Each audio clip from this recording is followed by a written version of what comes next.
우리 동네 책방 시간입니다. 시각장애 여성 장근영 씨가 쓴 자전적 에세이죠. 어쩌려고 혼자 다녀. 낭독에는 성우 이지선 씨입니다.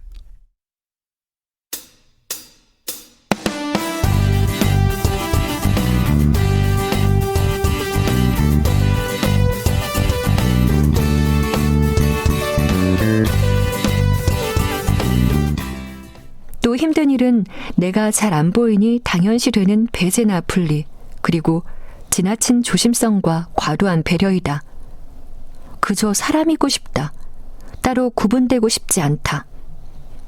사회에서 구분되는 것도 속이 상하는데 친구들이나 가족들로부터도 구분된다는 것은 정말 속이 상하는 일이다. 여전히 여기에 있는 것이 사랑하는 사람들에게 폐를 끼치는 일인 걸까? 그렇다면 과연 어디로 가야 할까? 내가 있을 곳은 어디인가? 가까운 사람들로부터의 구분은 서운함과 속상함을 넘어서 극심한 외로움을 불러온다. 물론 그들이 의도한 것은 아니다. 단언컨대 아무도 내가 그런 감정에 빠지기를 원한 사람은 없다. 그런데도 서글픈 현실은 생각보다 자주 곳곳에서 발생한다. 예를 들어 친척들 잔치에 난 당연히 안 가는 거다. 사실 나도 가고 싶지는 않다. 오랜만에 만난 친척들이 불쌍하게 바라볼까 봐 우선 나부터도 가기 싫다. 하지만 어느샌가 가족들은 의사를 물어보지도 않는다. 당연히 안 가는 거다. 자연스러운 배제, 자연스러운 분리. 이해되는 부분이면서도 마음 한구석이 쓸쓸하다. 이해된다, 이해할 수 있다, 그럴 수 있다 하면서도 자꾸만 마음이 좁아져 온다. 다른 장애인들은 안 그렇다고 하는 이야기를 들으면 또 더 서글프다. 얼마 전 유튜브에서 한 장애인이 자신을 포함해 형제가 있는데 명절에 집에 가면 다른 미혼인 비장애인 형제에게는 결혼 안 하냐? 며 물어 형제가 스트레스를 받는데 자신에게는 묻지 않는다며 자신은 좋다고 말하는 영상을 보았다. 그걸 보면서 한숨이 나왔다. 그게 뭐가 좋다는 것인지. 나는 같은 질문을 받는 편이 좋다. 왜 그 사람은 그게 좋다고 생각하게 되었을까? 장애가 있다고 비장애인 형제와 구분할 필요가 있을까? 장애인은 연애도 결혼도 안 하나? 야, 너도 연애도 하고 결혼도 해야지. 노력하면 안 되는 거 없다? 인생 뭐 있냐? 노력해봐. 이렇게 말해주면 이상한 건가? 누구나 겪는 일, 자연스럽게 겪고 스트레스도 받고 대화도 하고 짜증도 내면서 살고 싶다. 구분하여 생각하고 바라보고 의식하여 행동하고 말하는 거 싫다. 자연스러운 것이 좋다. 비장애인 형제와 구분하여 질문하는 가족들 덕분에 스트레스 안 받는다고 좋다고 하는 그가 신기했다. 똑같이 대해주는 인생을 살고 싶은데 그게 안 돼서 힘든데 나만 이런가 싶어 또 서글프다. 저 장애인이지만 힘든 것도 없고요. 불행하지도 않아요. 늘 행복해요. 이렇게 말하는 장애인들은 이상한 사람으로 보인다. 뭐가 힘들지 않다는 거지? 어디서 정신수양을 하고 왔는지 모르겠지만 나는 그렇지 않다. 혼자 있을 때나 사람들 속에 섞여 있을 때나 그 안에서 달라진 내 모습이 아직도 낯설고 감당이 잘 안 된다. 이렇듯 스스로가 힘이 드니 늘 이런저런 생각을 하게 된다. 다수의 사람들 속에 자연스러운 존재로 있을 방법은 뭘까? 고민하고 고민하다가 생각이 귀찮아지면 그냥 다 포기하면 차라리 마음이 편해지지 않을까 하는 생각도 한다. 원하는 대로 세상이 변하는 것보다 포기하는 게 더 빠를 테니까. 이런 마음 깊은 곳의 소용돌이는 어쩌면 평생 갈지도 모르겠다. 그런데도 다행스러운 것은 괜찮아, 그럴 수 있어, 별거 아니야. 그렇게 자신을 위로하며 크게 동요되지 않고 차분하게 받아들이면서 다시금 씩씩하게 지내는 날들도 많다는 것이다.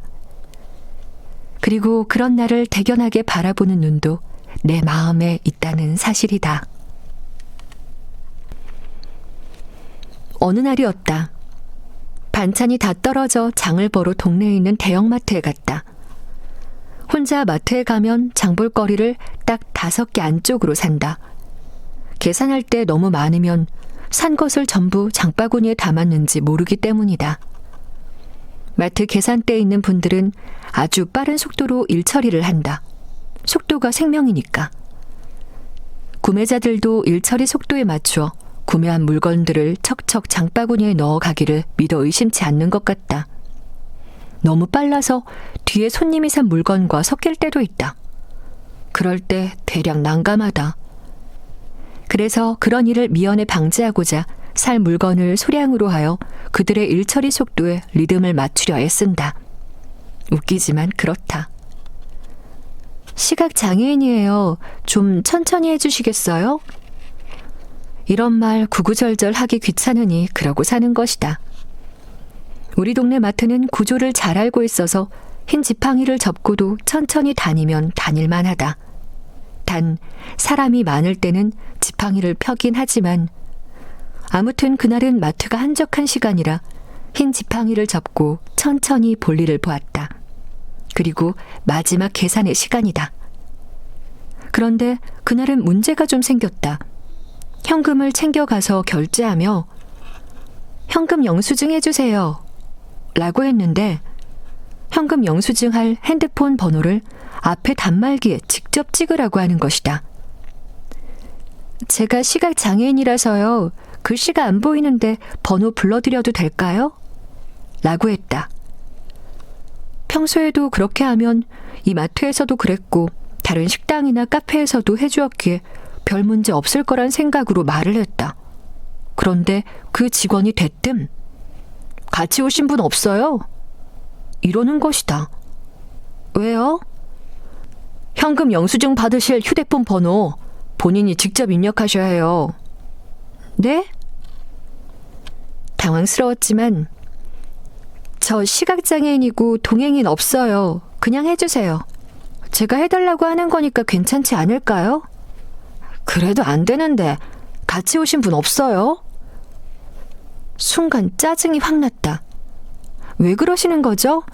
지난번에 다른 직원분은 그냥 해주셨는데 뭐가 달라진 거죠? 2만원치 물건 사고 현금 영수증 하는데 이렇게까지 하실 필요가 있나요? 저희는 하라는 대로 하는 거예요. 하라는 대로 한다는 그 말이 서럽게 했다. 그럼 시각장애인은 혼자 장 보러 오면 현금 영수증 어떻게 해요? 하니 상급자를 불러 물어보고는 한숨을 푹 쉬며 번호 불러주세요 하고는 계산을 마무리해 주었다. 너무 어이가 없었다. 이게 무슨 상황인지 마트에서 직원과 더 말다툼하기도 싫었고 직원의 태도도 너무 싫어서 그냥 집으로 왔다. 그러고는 그 상황이 이해가 안 되어 대형마트 콜센터에 문의를 했다. 겪은 상황을 말하며 왜 꼭 본인이 현금 영수증할 휴대폰 번호를 직접 입력해야만 하는지 법적 근거가 뭔가요? 저 같은 고객을 위한 방안이 마련되어 있는 것이 없나요? 물으니 법적 근거는 국세청에 물어보라 했고 개인정보 보호를 강화하여 현금 영수증을 위한 휴대폰 번호를 고객 본인 또는 보호자가 입력하게 하거나 아니면 현금 영수증 카드를 제시해야 한다는 회사 규정이 있다고 했다. 회사 규정만 있다고 하고는 법적 규정은 모른다는 것이다. 일단 전화를 끊고 국세청에 전화했다. 상황을 말하니 현금 영수증 받을 때 꼭 본인이나 보호자가 휴대폰 번호를 입력하라는 것이 법에 정해져 있지는 않고 아마 개인정보 보호 차원으로 회사에 있는 내부 규정 같다는 것이다. 다시 마트 콜센터에 전화하여 국세청에서 들은 내용을 말하고 회사 내부 규정도 중요하겠으나 시각장애인이나 어르신 등 직접 입력이 어려운 고객이 현금 영수증 카드를 꼭 가지고 있지 못할 때도 있으니 관련 규정에 예외사항을 두어야 하지 않겠냐고 물었다. 열불이 나서 막 콜센터에 떠들었으나 상담 직원은 아주 차분히 답했다. 네, 고객님의 건의사항 올리겠습니다. 정말 한다는 것인지.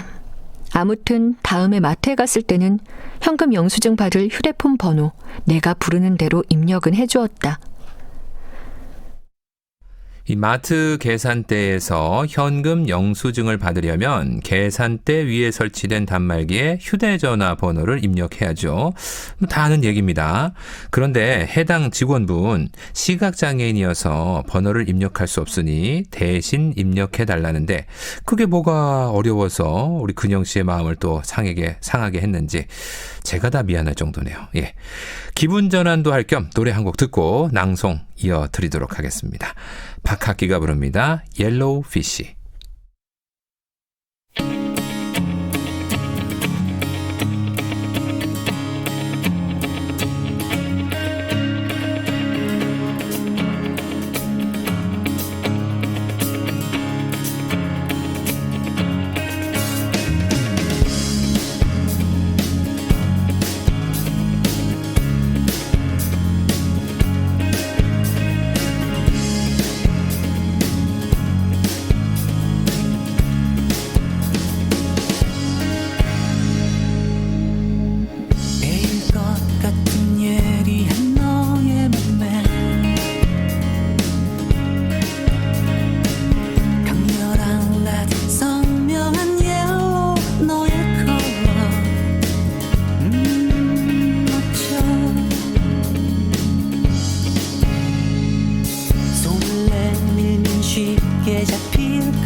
사는 게 힘들다.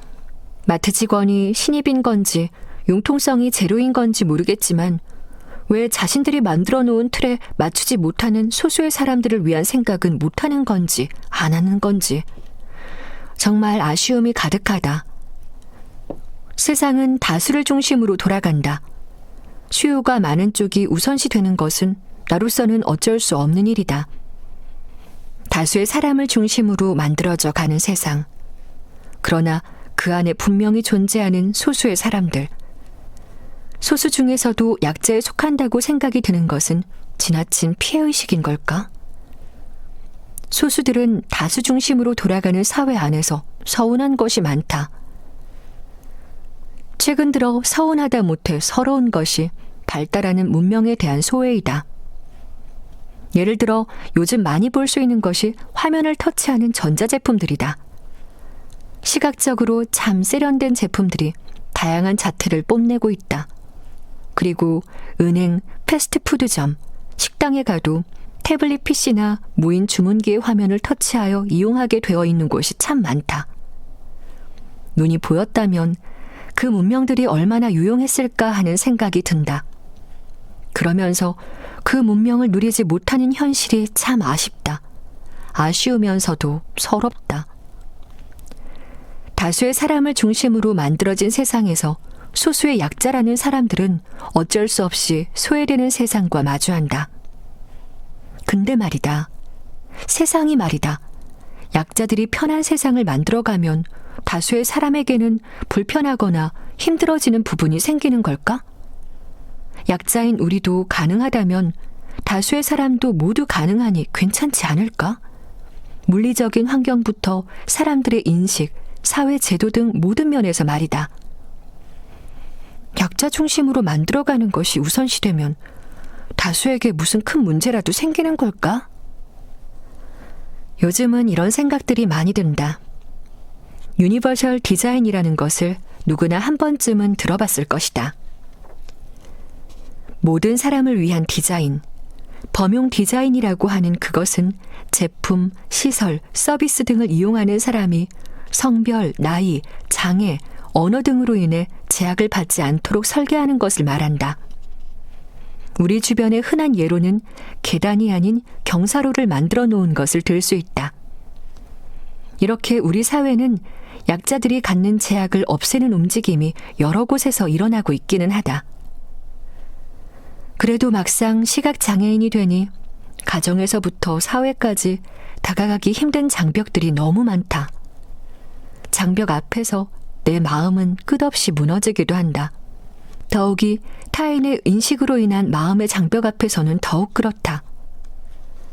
약자와 소수들도 자연스럽게 다수의 사람과 함께 녹아들어 경계선이 보이지 않는 세상. 소수와 약자들 중심으로 세상이 만들어지고 이로써 제약이 사라지면 다수니 소수니 하는 말 자체도 필요 없지 않을까? 세상에 너무 과한 바람을 가진 것일까? 너무 특별한 생각을 하는 것일까? 언젠가는 세상이 약자의 입장을 먼저 생각할 수 있는 여유를 가진 세상이 되기를, 그런 넉넉한 마음이 있는 세상이 오기를, 그래서 사람과 사람 사이를 구분짓는 경계선의 굵기가 조금이나마 얇아지는 날이 오기를 어제도 오늘도 그리고 내일도 기대해 본다. 세상이 이 약자의 입장을 먼저 생각할 수 있는 여유를 가진 세상이 되길 바란다는 그 저자의 말, 큰 울림으로 다가옵니다. 누군가 그랬죠. 을도 누군가에게는 갑이다. 그렇습니다.